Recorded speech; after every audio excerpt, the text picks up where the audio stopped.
So yan 'no, so kamusta po mga ka-Streetwise? Ako po si Takero Miyamoto at welcome po sa aking munting channel. So mga kababayan, kanina habang nanonood po tayo ng hearing, regarding po diyan sa confidential fund ni Sara Duterte kung paano ginastos, diyan nga po sa Congress. So ito talaga 'no, ah, nakitaan po ng, anomalya ni Congressman Luistro, itong si Yusek Mimpin.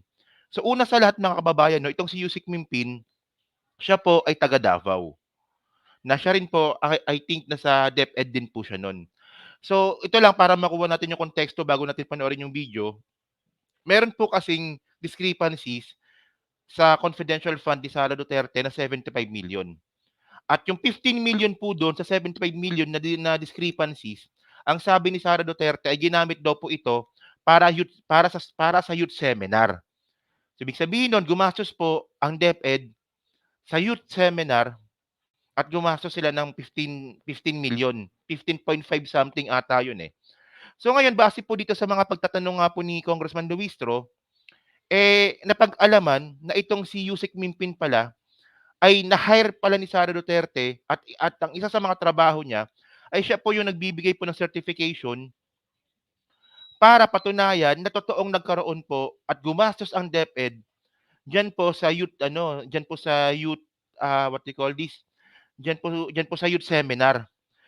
Nalaman po ngayon ni Congressman Luistro na yung youth seminar pala mga kababayan, pinaggastusan pala niyan, ang gumastos pala diyan is AFP. So ibig sabihin nun nawawala po yung 15 million. Walang yang Sara Duterte 'to 'no, walang ya talaga 'to 'no. Hindi kasi ngayon, nakuha niyo yung point? So merong 15 million daw po na ginastos ang DepEd pero ang gumastos pala nun ay AFP. So ang ginawa nitong Yusek Mimpin, siya yung nagbigay ng certification. At tandaan po natin mga kababayan na yan pong confidential fund po na yan, ito po yung pinakamaluwag na budget po sa Pilipinas, confidential fund. Kasi po, ito po ay by certification lang. So para mas maganda mga streetwise na panoorin natin tong video na to, so tatahimik na lang po tayo. No? Pag hindi ako nakatiis, magsasalita po ako. Kaya panoorin natin to, sige. Sirs, yung mga activities nyo, ang gumagastos is the Armed Forces of the Philippines. Tama po ba? Yes, ma'am, Your Honor. And as far as your counterpart is concerned, tama po? Opo, ma'am. At paano nyo po ba ginagawa itong anti-insurgency awareness? Ma'am, Your Honor, in partnership with the different schools and local government units, our line units is conducting intensified information awareness drives on security awareness, ma'am. How about the social media posts? Paano nyo po ba ginagawa to? Utilizing the social media platforms of our infantry divisions and our line units, ma'am, we cross-post social media products of the AFP units and to include, ma'am, the other agency social media products. Rough estimate lang po, Major. Sa tingin nyo po itong mga reported activities nyo na to, total of 9,712, the activities I mentioned earlier. If you're aware, mga magkano po ang nagastos na pondo ng AFP dito? Ma'am, with that figure, the number of anti-insurgency flyers distributed, a very minimal expenses lang po dahil printed flyers lang po ito dun with the bond paper po. You're saying minimal. You're saying minimal. Minimal expense. You said that? Yes, ma'am. And it will no way reach 15 million. Tama? Hindi po, ma'am. Hindi. Hindi po. No way. No way. Thank you. Mr. Chair, gusto ko pong balikan si General Mempin. General Mempin, you are I'm about to recognized. wrap up, Mr. Chair. Yes, Your Honor, Mr. Chair. General, kanina po sabi nyo, hindi nyo alam yung confidential fund. You That's still correct. confirm that? That's correct, Your Honor, Mr. But I Chair. hope you understand that the certifications, which I confirm from the AFP officers, the 4 of them, pertains to the expenditure of 15 million taken from the confidential fund. And according to them, those certifications were required by you. Your Honor, Mr. Chair, Actually, I was asked by the Office of the Secretary to ask for certification coming from these units. But it is clear to them or even to me that no funds are involved, meaning no funds released to these units. What the Office of the Secretary is wanted to know is the product or the result of the collaboration of various stakeholders, including DepEd, with regards to our youth. So it is clear, ma'am, that DepEd has not released any single centavo to the conduct of wireless to the units mentioned, ma'am, Your Honor, and Mr. Chair. If you are saying Oh, so ayan na. So dito sila sabi dito ni Yusek Mimpin na wala daw pong ginastos yung Office of the Vice President dito po sa confidential fund. Office of the DepEd at ano. So wala daw pong ginastos itong opisina ni Sara Duterte na confidential fund regarding nga po diyan sa youth awareness na yan. So sabi ni Yusek Mimpin yan, ha. Mamaya pag nagsalita yung COA, basag si Yusek Mimpin dito. So tuloy natin. Sige. General Mempin na walang ni-release na pondo ang DepEd dito po sa Youth Leadership Summits. Saan po ginastos yung 15 million? That's, Your Honor, Mr. Chair, that was, I was not aware of it because the task given to me is just to coordinate because to be candid about it, the commanders of Colonel Buransing, Colonel Panopio, and Lieutenant Colonel Sangdaan are my former colleagues or classmates in the Philippine Military Academy. Mr. Chair, I wish to ask the COA, Yan. Attorney Camora, tama ba ang understanding ko? Sa AOM, may disallowance na 75 million. Out of 75 million, you are asking for supporting documents of the 15 million which were paid as rewards to informers. Attorney Camora, you are recognized. Yes, Mr. Chair. And in response to that supporting documents, the DepEd submitted these certifications about the Youth Leadership Summit. Tama ba? Yes, Mr. Chair. In other words, these certifications submitted by the AFP officers are being used as justification for the 15 million utilization paid as reward to informers. Tama po ba? Yes, Mr. Chair. General Mempin. No, huli. O sinungaling. O nakuha niyo yung point, mga kababayan. Ginamit ng opisina ni Yusek Mimpin na tauhan na ni Sara Duterte yung mga seminars na kinandak ng AFP para gawing pantapal doon po sa discrepancy ni Sara Duterte na 15 million. So nasaan yung 15 million ngayon? Nawawala. Nasaan yung 15 million, Sara Duterte? Buka ng ina ka. Nasaan ngayon? Huli. Oh, sige, continue natin. Sabi ko sa inyo, ito yung isa sa mga pinaka-interesting na nangyari kanina sa House, no? So, itong si Congressman Luistro, dapat to nagsesenador eh. 'Di ba? Para magkaroon naman ng matino doon sa Senado. Continue. Your statement is completely contradictory to the stand and position of COA. Your Honor, Mr. Chair, as I previously mentioned, the only task given to me is to coordinate to my colleagues in the active service of the Philippine Army to have a report on the conduct of Youth Leadership Summit. But as to the utilization or disbursement of 15 million payment to informers, I was not made aware of it, and I have no knowledge that Teka lang, paano naging no knowledge? Ikaw nga yung nakapirma sa certification. Anong no knowledge? Ikaw yung pumirma sa certification na yung 15 million na nawawala sa 75 million ni Sara Duterte na ito ay ginamit para sa youth doon sa youth meeting ba yun? Youth seminar. Anti-insurgency youth seminar. Ikaw nagbigay ng certification sa COA, so ano sinasabi mong hindi mo alam? Parang ang labo talaga, no? Pusit talaga 'tong pusit. Malabo pa sa sabaw ng pusit. this certification is for the payment of informers, Your Honor and Mr. Chair. General Mempin, I understand. Yun nga, no, di ba, yung ginamit niyang pera, pambayad na informer, ang ginamit nga ni Yusek Mimpin is yung youth seminar ng AFP. Dapat to kinontempt eh. Well, hindi pa naman tapos yung hearing, no, pero nagawan ko ng content ito. Baka maya-maya siguro ma-contempt na to, no? Sinungaling eh. We also have Major General Bahaw. You have a letter here, General Bahaw. This is about the 9 Youth Leadership Summits. Kanino nyo po ito in-address? Good morning, ma'am. Good morning, Mr. Chair. May I be recognized? Major General Bahaw, you're recognized.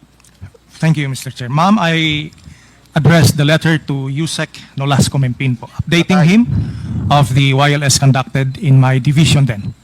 And similar to the questions that were propounded to the 3 other AFP officers, kapag ho ba nagwa-YLS kayo, sinong gumagastos?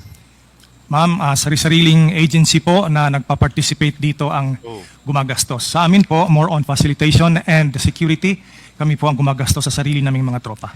And with respect to the children and the youth who are the participants, do you confirm what they said already? LGU ang gumagastos? Yes, ma'am. Yun. At kanina po sinabi din ni General Mempin, balikan ko si General Mempin, sabi niyo po, General, wala talagang gastos ang DepEd dito? To be You stated clarified, that kanina. because as I was asked if the confidential funds is used for the conduct of wireless, so it's clear that no funds is downloaded or given to the Philippine Army for the use of the conduct of wireless, but if Lusot mo. confidential fund is given General, to informers that is of the- tantamount to saying na walang gastos ang DepEd sa inyo. When you said that they did not or DepEd did not download any fund to the military. Tama? That's correct, So, Your Honor. what you wanted to say, walang ginastos ang DepEd sa taga-military when it comes to the Youth Leadership Summit. Do you confirm that? That's, I confirm that's correct, Your Honor, Mr. Chair. Mr. Chair, I am very much surprised, but let me wrap up and make this manifestation before I yield to the other members of the committee. While Actually, no, kung si Paduano nagtanong nito, baka na-contempt na to si si Mimpin. O wala palang ginastos ang DepEd dun sa youth leadership seminar na yan. So ba't naglabas ng pera through certification, ginamit yung confidential fund ni Sara Duterte? Parang wala si Paduano dito kanina eh, no? Sige, tuloy natin. Ito, manifestation na to ni Congressman Luistro. Sige.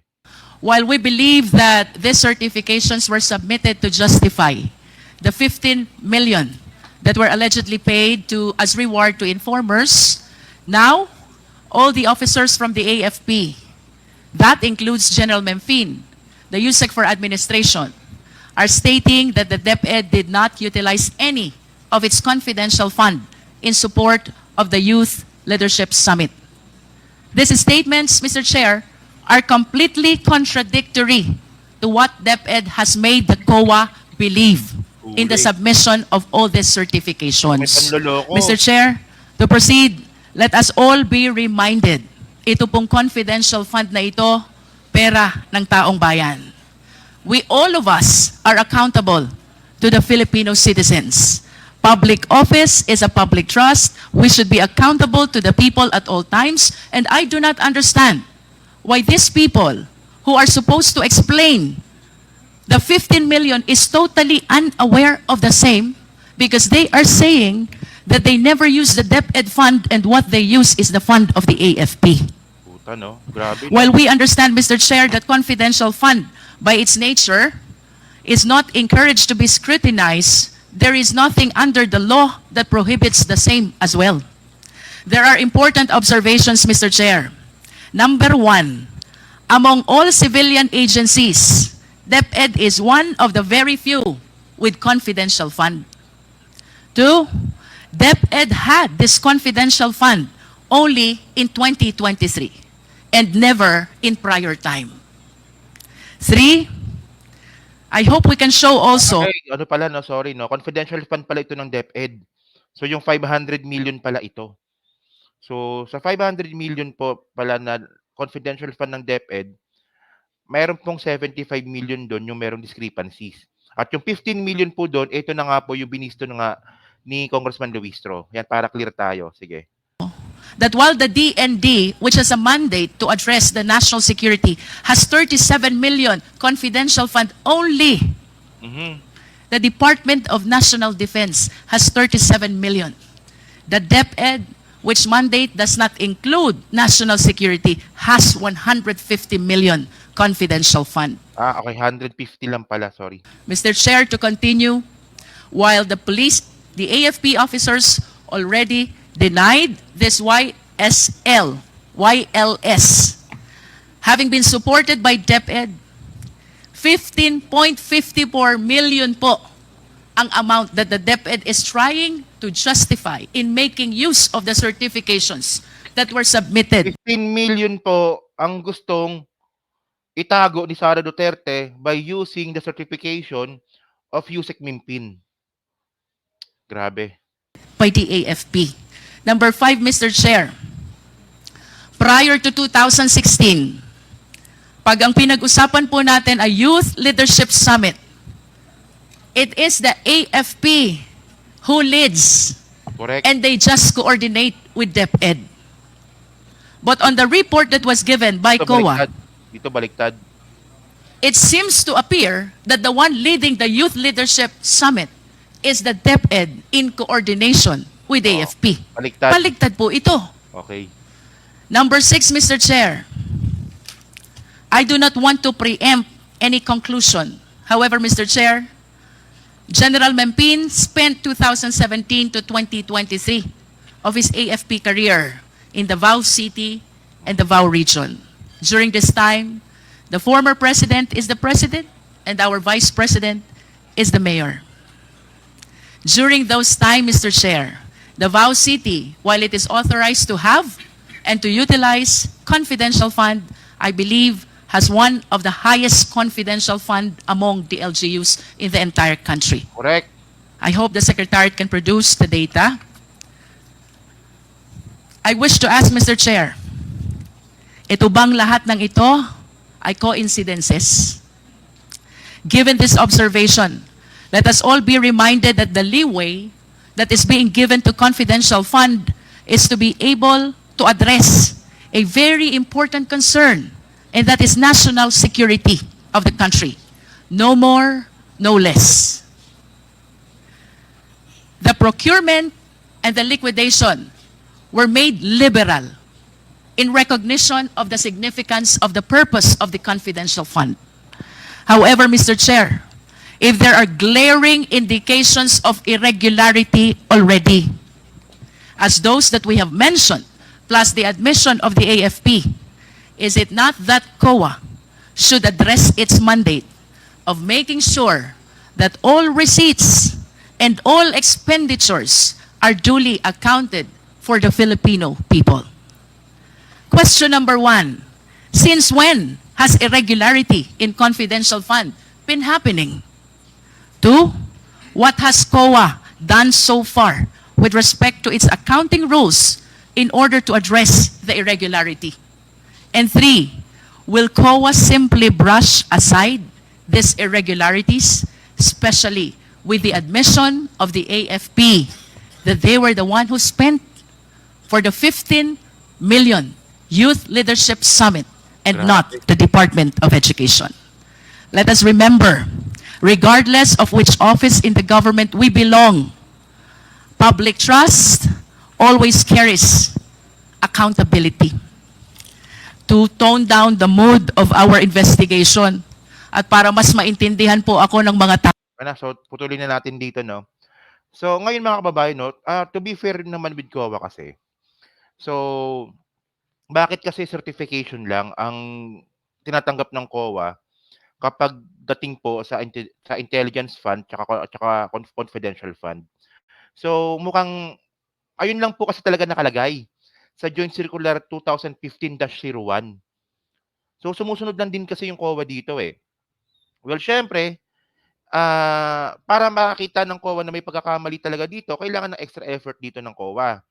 So, ang tingin ko dito kailangan merong collaboration with the legislation na baguhin na yung circular number 2015-01 na 'yan para mas lalong maghigpit tayo dito sa confidential fund kung paano 'to ino-audit. Gano'n lang naman 'yun, eh, puwede namang i-revise 'yan, eh, without compromising the security of the intelligence activities, 'di ba? So 'yun mga kababayan 'no, so kayo po 'no, hindi ako nagulat talaga ako dito. Kasi ito 15 million pa lang 'to. Kung merong discrepancy si Sara Duterte sa mga ibang pondo sa intelligence fund, isa pa lang 'to. So paano pa yung iba? Malamang same style lang din po ito. So makati talaga yung kamay ni Sara Duterte 'no, kati, kati ng kamay mo. So yun mga ka-Streetwise, so diyan po sa Team Replay. So siyempre pa-like, pa-subscribe at kung di naman kalubisan, pa-share na rin po ng video po na 'to. So hanggang sa muli po, kita na lang ulit tayo sa susunod na video. Salamat po, bye-bye, thank you.